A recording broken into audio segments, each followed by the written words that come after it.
In Washington, it often is said that there is a fourth branch of government. The Constitution, of course, establishes only three: Congress, the President, and the judiciary.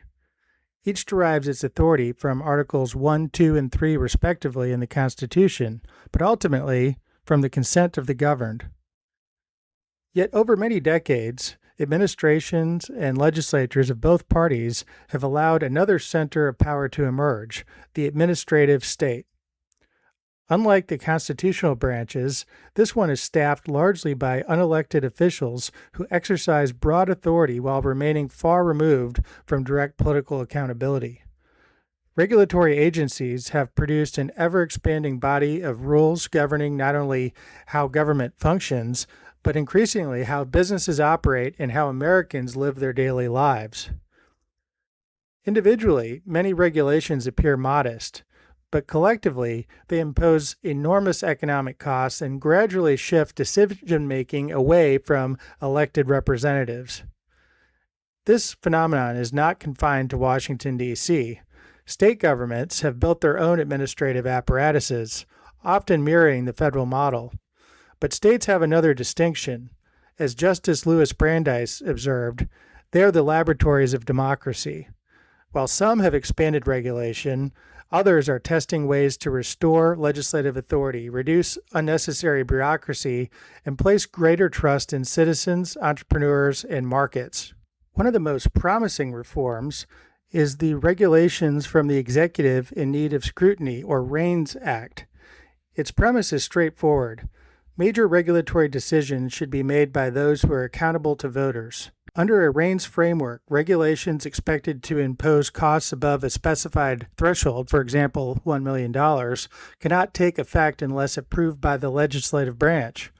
This restores responsibility to elected officials while giving lawmakers the opportunity to reject rules whose costs outweigh their benefits. More than a dozen states have now enacted REINS-style reforms, and the number doubled during 2025 alone, incredibly. Another reform addresses the accumulation of regulations already on the books. While REINS helps prevent unnecessary growth and systematic regulatory review tackles the backlog that has built up over decades. Agencies examine existing regulations, eliminate outdated or duplicative requirements, simplify compliance, reduce red tape, and accelerate permitting and approval processes. The objective is not deregulation for its own sake, but regulation that justifies its existence. Virginia offers one of the strongest examples. Under former Governor Glenn Youngkin, the Virginia Office of Regulatory Management launched a comprehensive review of state regulations, using artificial intelligence to identify unnecessary complexity and obsolete requirements. Within just a few years, the office estimated savings of roughly $1.2 billion for Virginians. The reforms also addressed another chronic problem: bureaucratic complexity. Virginia developed an online portal allowing businesses and individuals to track permit applications throughout the approval process. Instead of submitting paperwork into what often felt like bureaucratic black hole, applicants can now monitor progress and identify delays. Transparency did more than to inform the public. It created incentives for agencies to improve their performance because that performance was now visible. Regulatory reform extended to building codes as well, with changes estimated to reduce the cost of constructing a new home by approximately $24,000.